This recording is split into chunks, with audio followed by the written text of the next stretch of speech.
I walked into my bedroom and found my boyfriend in bed with my brother. In my bed, my apartment, my sheets that I just washed 3 days ago with that lavender Tide detergent.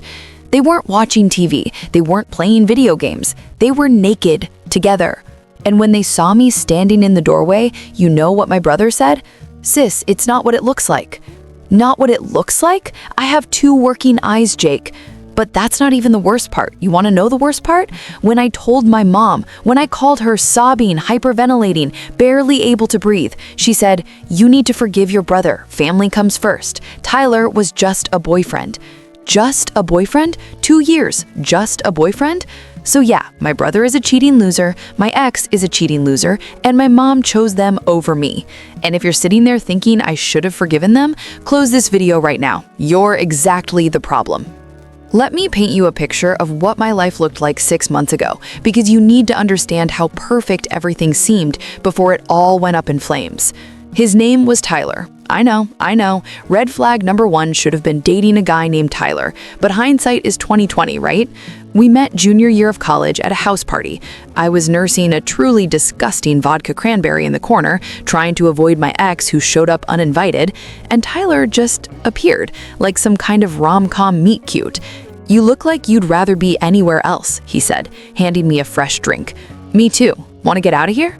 We went to Denny's. We talked until 4 a.m. He told me about his dream of opening a craft brewery.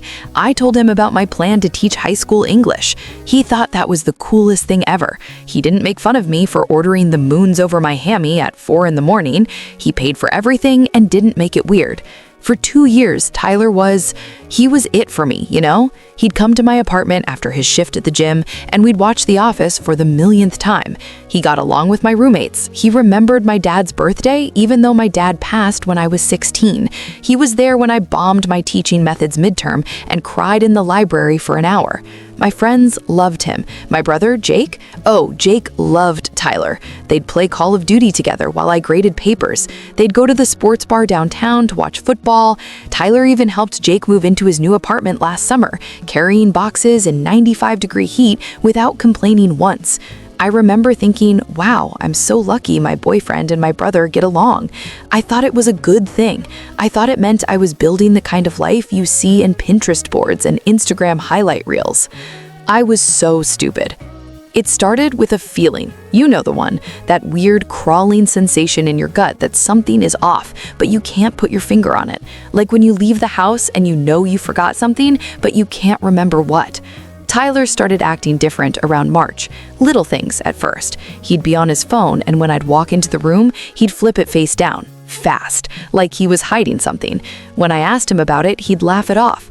"Babe, I'm just texting the guys about our fantasy league. You wouldn't be interested." He stopped staying over as much. Suddenly, he had early morning shifts at the gym 3 days a week, never on the same days, always random. And when I suggested I come to his place instead, there was always an excuse. "My roommate's girlfriend is over.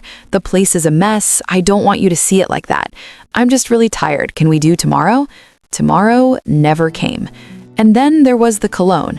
Tyler wore the same cologne for 2 years, some Nautica thing he got at Macy's that smelled like the ocean and clean laundry. I loved it. But one night in April, when he finally came over after ghosting me for 3 days, he smelled different, sharper, more expensive. When I asked him about it, he said his roommate spilled his old bottle and bought him a new one as an apology. I wanted to believe him. God, I wanted to believe him so badly.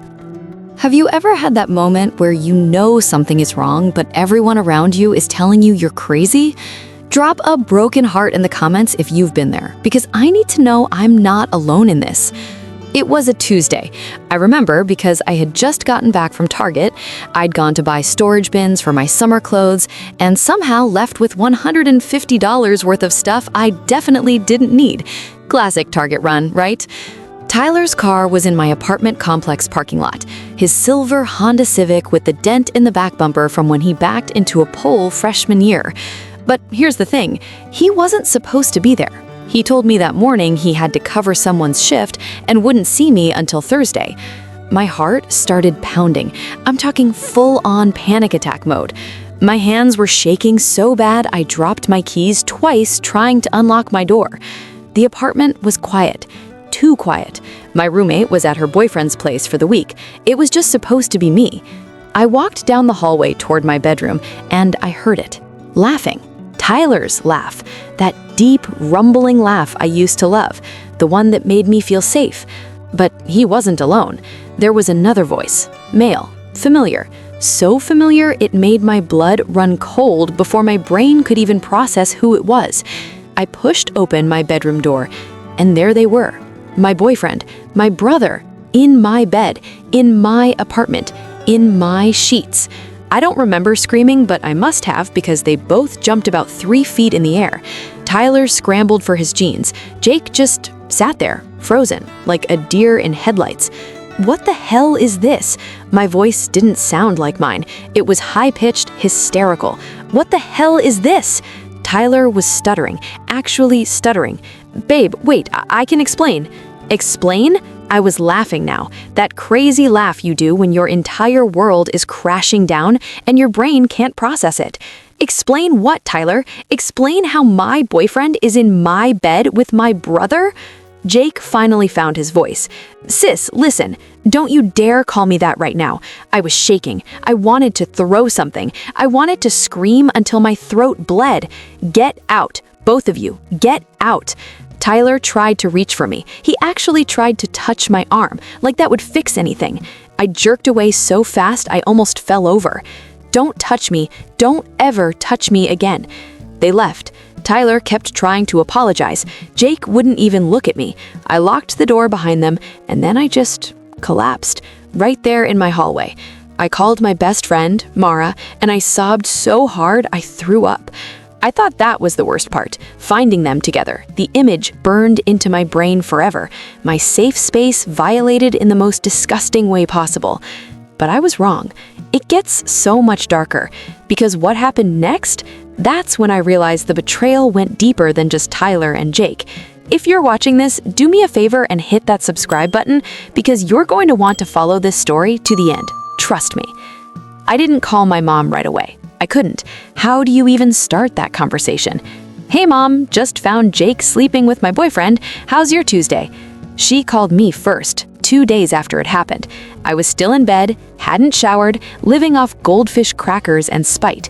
Honey, Jake told me what happened. My stomach dropped. Jake told her. Of course he did. He probably spun it into some sob story about how he couldn't help himself, how it just happened, how I was being dramatic. Mom, before you say anything, I need you to listen to me. Her voice was calm, too calm, the same voice she used when she was about to tell me something I didn't want to hear. I know you're upset, I understand, but Jake is really struggling right now. I'm sorry, what? Jake is struggling? I repeated slowly. Jake, the one who betrayed me in the most disgusting way possible. He didn't mean for it to happen, sweetheart. These things are complicated. He's confused about his sexuality, and Tyler was there for him, and I don't care if he's confused about his sexuality, Mom. He could have figured that out with literally anyone else on the planet. He chose my boyfriend. You're being very selfish right now. I laughed. I actually laughed. I'm being selfish? Jake is your brother. Family comes first. Tyler was just a boyfriend. You'll have other boyfriends, but Jake is your blood. You need to forgive him and move on. I couldn't breathe. My own mother, the woman who taught me about self-respect, who told me to never let anyone treat me like I was less than, was telling me to forgive the person who destroyed me. Are you serious right now? My voice was shaking. Mom, he slept with my boyfriend, in my bed, in my apartment. It was a mistake. A mistake is forgetting to text me back. A mistake is eating my leftovers. This was a choice, a conscious, deliberate choice. You're being dramatic. This is why men don't like emotional women. I hung up. I blocked her number. I haven't spoken to her since. And you want to know the worst part? Jake told everyone, our cousins, our family friends, his buddies, that I was being unreasonable, that I was a drama queen, that I was the villain for not immediately forgiving him. Tyler tried to text me, paragraphs after paragraphs of I'm so sorry and it didn't mean anything and I was confused. I blocked him too. Then he started showing up at my apartment, knocking on my door at midnight, leaving flowers on my car. I had to threaten to call the cops before he finally stopped. So after I posted about all this online, because yeah, I needed to vent somewhere, Jake did something truly unhinged. He told everyone it was a prank. I'm not kidding. He went on his Instagram story and posted this long, rambling explanation about how he and Tyler were just messing around and I walked in at a bad time and didn't understand the context. A prank. He called destroying my life a prank. And people believed him. People I went to high school with, people from church, even some of my extended family were sliding into my DMs like, wow, you really overreacted, huh?